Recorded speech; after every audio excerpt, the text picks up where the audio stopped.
अपने साथ काम करने वाली किसी भी लड़की से गौतम औपचारिक बातचीत से ज्यादा ताल्लुकात नहीं बढ़ाता था।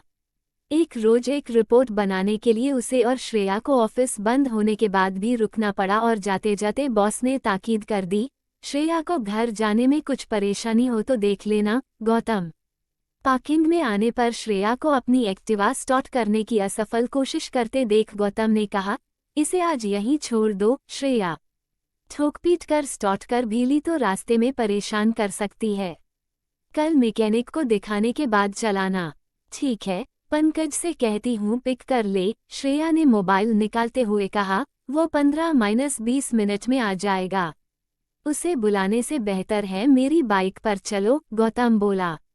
लेकिन मेरा घर दूसरी दिशा में है, तुम्हें लंबा चक्कर लगाना पड़ेगा। यहाँ खड़े रहने से बेहतर होगा तुम मेरे साथ चलो। वैसे भी तुम्हें यहाँ अकेले छोड़कर तो जाऊंगा नहीं। बात श्रेया की समझ में आई और वह गौतम की बाइक पर बैठ गई। घर पहुंचने पर श्रेया का आग्रह करके गौतम को अंदर ले जाना स्वाभाविक ही था। अपने पापा देवेश, माँ उमा, छोटी बहन रिया और जुड़वा भाई पंकज से उसने गौतम का परिचय करवाया। ओह, मैं समझा था पंकज तुम्हारा बॉयफ्रेंड है, सो तुम्हें लिफ्ट देने में कोई खतरा नहीं है, गौतम बेसाख्ता कह उठा। बेफिक्र रहो, पंकज के रहते मुझे बॉयफ्रेंड की जरूरत ही महसूस नहीं होती, श्रेया हंसी। इसे छोड़ने आने के चक्कर में तुम्हें घर जाने में देर हो गई, उमा ने कहा। कोई बात नहीं आंटी, घर जा अकेले। चाय पीता, यहाँ सबके साथ नाश्ता भी कर रहा हूँ। उमा को उसकी सादगी अच्छी लगी। उसने गौतम के परिवार के बारे में पूछा। गौतम ने बताया कि उसके कोई बहन भाई नहीं है। माता पिता यूनिवर्सिटी में प्राध्यापक थे। अब उन्होंने प्रतियोगी परीक्षाओं के प्रत्याशियों के लिए अपना कोचिंग कॉलेज खोल लिया है। छोटी सी फैमिली है मेरी, आपके यहाँ सबके साथ रौनक में बैठकर बहुत अच्छा लग रहा है, गौतम ने श्रेया के भाई बहन की ओर देखते हुए कहा। आज पहली बार मम्मी पापा से शिकायत करूंगा कोई बहन भाई न देने के लिए। अब मम्मी पापा तो बहन भाई दिलाने से रहे, यहीं आ जाया करो सबसे मिलने। हमें भी अच्छा लगेगा, देवेश ने कहा। जी जरूर, अभी चलता हूँ, पापा के आने से पहले घर पहुँचना है। देर से पहुँचने पर पापा नाराज होंगे, पंकज ने पूछा। नाराज तो नहीं लेकिन मायूस होंगे जो मुझे पसंद नहीं है, गौतम ने उठते हुए कहा। पापा मुझे बहुत प्यार करते हैं और मैं उन्हें। उसके बाद ऑफिस में तो दोनों के ताल्लुकात पहले जैसे ही रहे, लेकिन जब तब श्रेया पापा की ओर से घर आने का आग्रह करने लगी जिसे गौतम तुरंत स्वीकार कर लेता था। एक रोज ये सुनकर कि गौतम को बिरयानी बहुत पसंद है, देवेश ने कहा। हमारे यहाँ हर एक छुट्टी के रोज बिरयानी बनती है, कभी लखनवी, कभी हैदराबादी तो कभी अमृतसरी। तुम किसी रविवार को लंच पर आ जाओ।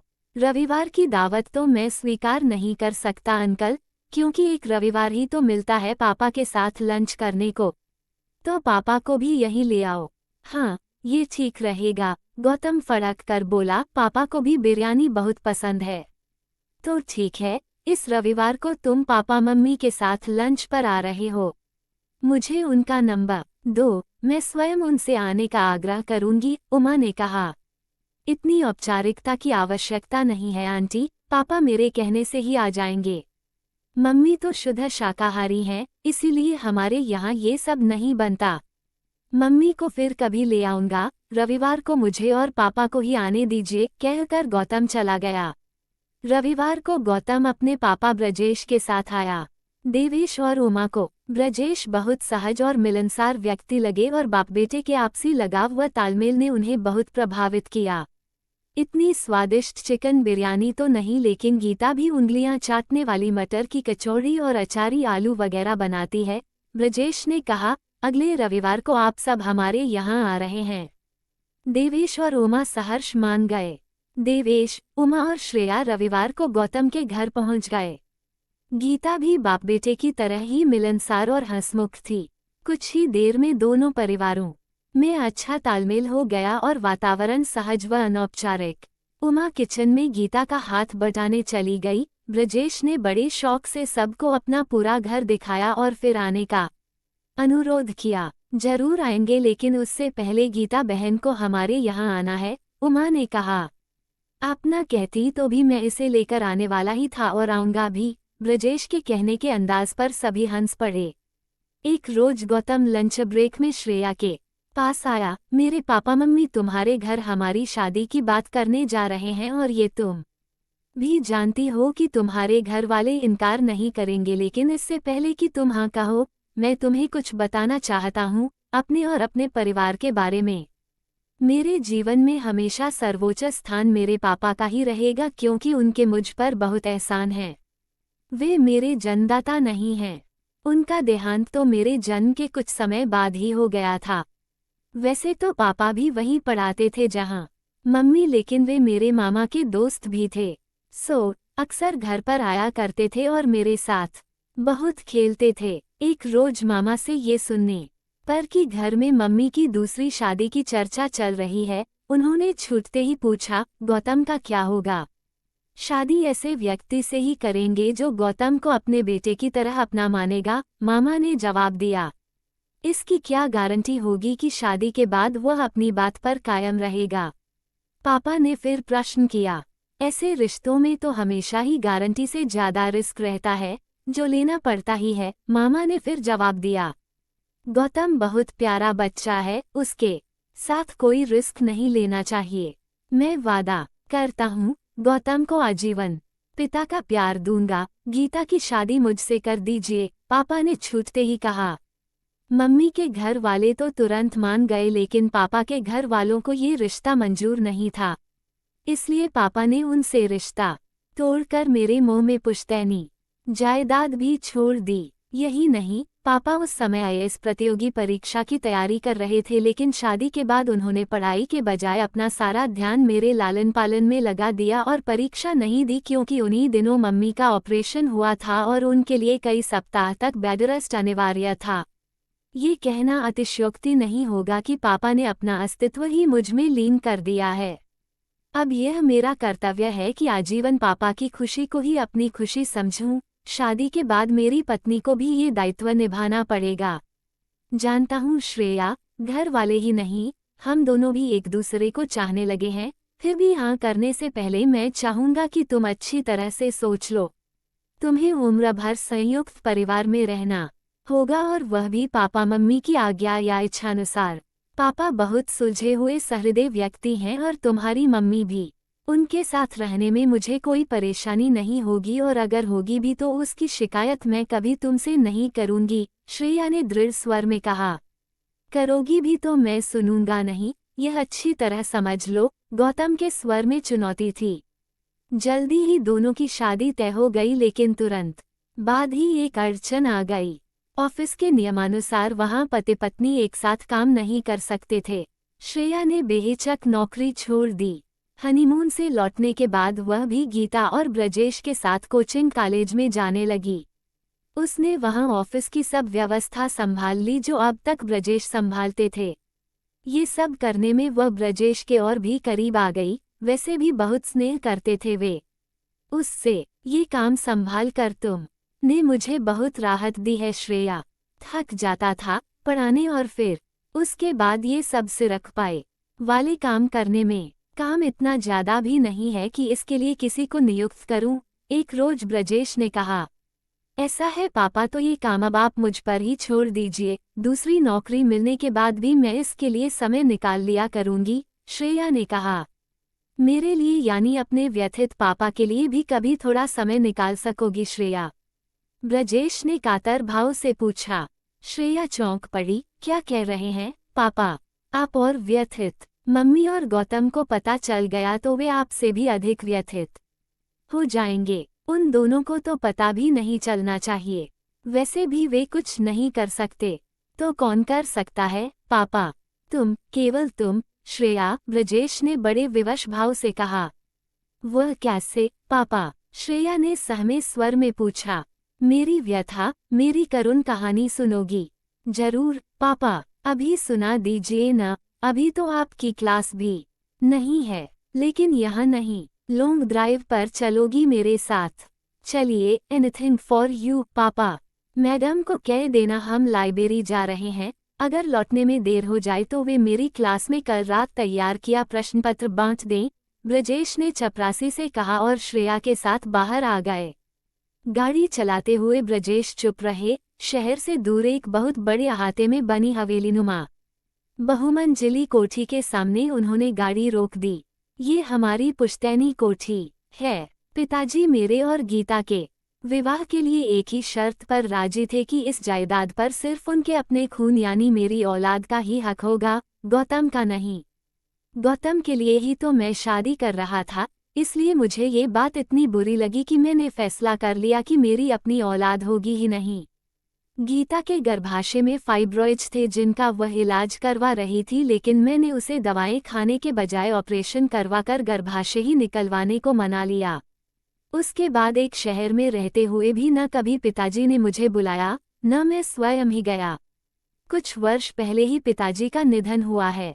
मरने से पहले उन्होंने इच्छा जाहिर की थी कि अंतिम संस्कार के लिए मुझे बुला लिया जाए।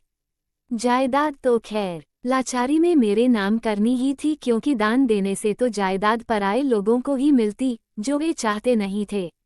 लेकिन मरने से पहले एक मार्मिक पत्र भी लिखा था उन्होंने, जिसमें मुझ पर अपने परिवार की वंशबेल नष्ट करने व पुरखों की मेहनत से बनाई जायदाद को पराए खून के हाथों देने का आरोप लगाया था और अनुरोध किया था कि हो सके तो ऐसा होने से रोक दूं, अपने पूर्वजों का नाम जीवित रखने के लिए गौतम के अतिरिक्त भी अपना बच्चा पैदा करूं।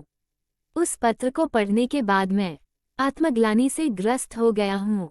एक जानेमाने परिवार की वंशबेल नष्ट करने का मुझे कोई हक नहीं है। क्या नहीं किया था दादाजी और पापा ने अपने वंश का गौरव बढ़ाने के लिए, मुझे खुशहाल जीवन देने के लिए, और मैंने उनका बुढ़ापा ही खराब नहीं किया बल्कि उनका वंश ही खत्म कर दिया, महज इसलिए कि गौतम के मन में हीन भावना न आए। गौतम और गीता समझदार थे। हमारा दूसरा बच्चा होने पर और उसे पिताजी की जायदाद मिलने पर उन्हें कोई मलाल नहीं होता। दोनों ही पिताजी की भावनाएं समझ सकते थे और गौतम के लिए तो मेरी और उसकी माँ की कमाई ही काफी थी। लेकिन भावावेश में कर मैंने गीता की हिस्टेरेक्टोमी करवाकर सब संभावनाएं ही खत्म कर दी। ब्रजेश बुरी तरह बिलख पड़े। शांत हो जाए पापा, हुआ तो गलत ही, पर उसे सुधारने के लिए अब कुछ नहीं हो सकता, श्रेया ने असहाय भाव से कहा। बहुत कुछ हो सकता है, यानी सब ठीक हो सकता है श्रेया, अगर तुम चाहो तो। मैं समझी नहीं पापा, मैं भला क्या कर सकती हूँ? श्रेया ने हैरानी से पूछा। मेरी वंशबेल को बढ़ा सकती हो, मुझे मेरे खून का वारिस देकर, ब्रजेश ने आकुलता से कहा। वो तो समय आने पर मिल ही जाएगा पापा, श्रेया ने शर्मा कर कहा। गौतम का नहीं, मेरे अपने खून का वारिस श्रेया, ब्रजेश ने शब्दों पर जोर दिया, जिसे मैं पापा की अंतिम इच्छानुसार अपने पुरखों की विरासत सौंप सकूं। पापा ने वसीयत में बगैर किसी शर्त के सारी जायदाद मेरे नाम कर दी है, जिसका मैं कुछ भी कर सकता हूँ। केवल उस व्यक्तिगत पत्र में अपनी इच्छा जाहिर की है जिसका मेरे सिवा किसी को कुछ पता नहीं है। लेकिन मैं ग्लानिवश न उस जायदाद का स्वयं उपयोग कर रहा हूँ, न गीता और गौतम को करने दूंगा। उसका उपयोग केवल पापा के खून का वह असली वारिस करेगा जो दुनिया की नज़रों में तो गौतम की पहली संतान होगी, पर वास्तव में वो मेरी, ब्रजेश की होगी। गौतम की उस पहली संतान के नाम हर्षावेग में आकर अपनी पुश्तैनी जायदाद करने पर किसी को न शक होगा न कुछ पता चलेगा। ब्रजेश की बात का मतलब समझ आते ही श्रेया सिहर गई। इतनी घिनौनी, इतनी अनैतिक बात पापा जैसा संभ्रांत व्यक्ति कैसे कर सकता है? तो यह वजह थी पापा का उस पर इतना स्नेह लुटाने की। अच्छा सिला दे रहे थे पापा गौतम के प्यार और विश्वास का। लेकिन वो तो गौतम से विश्वासघात नहीं कर सकती, मगर गौतम को पापा की कलुषित भावनाओं के बारे में बताए भी तो कैसे? अव्वल तो गौतम इस बात पर विश्वास ही नहीं करेगा और करने पर सदमा बर्दाश्त नहीं कर पाएगा, तो फिर क्या करे वह? घबराओ मत श्रेया, न तो मैं तुमसे जोर जबरदस्ती करूंगा और न ही कोई अश्लील या अनैतिक हरकत। ब्रजेश ने समझाने के मकसद से कोमल स्वर में कहा, मेरे पास इस समस्या का बहुत ही सरल समाधान है। बस तुम्हें थोड़ी सी सतर्कता और गोपनीयता रखनी होगी। तुमने स्पर्म ट्रांसप्लांट यानी आईवीएफ तकनीक के बारे में सुना होगा। जी पापा, सुना है। श्रेया का स्वर कांप गया। पूर्णतया सक्षम पति के रहते किसी अन्य के वीर्य को अपनी कोख में रखने का विचार मात्र ही असहनीय था। लेकिन ब्रजेश की कातरता और विवशता, गौतम के लिए असीम मोह, गौतम का ब्रजेश से लगाव और उसके प्रति कृतज्ञता उसे बाध्य कर रही थी कि वह अपनी भावनाओं को कुचलकर ब्रजेश की वंशबेल को हरी भरी रखे। इसके सिवा उसके पास कोई दूसरा विकल्प भी नहीं था। ब्रजेश को मना कर सकती थी, लेकिन उसके बाद अगर वे उदास या व्यथित रहने लगे तो स्वाभाविक है उन पर जान छिड़कने वाला गौतम भी परेशान रहने लगेगा और एक खुशहाल परिवार अवसादग्रस्त हो जाएगा। अवस्थी मेरे बहुत अच्छे दोस्त हैं, उनके क्लिनिक में सब कुछ बहुत सावधानी से हो सकता है, ब्रजेश ने कहा। तो करवा लीजिए पापा, आप जब कहेंगे मैं वहां चली जाऊंगी, श्रेया ने दृढ़ स्वर में कहा। चलिए वापस चलते हैं, आपकी क्लास का समय हो रहा है।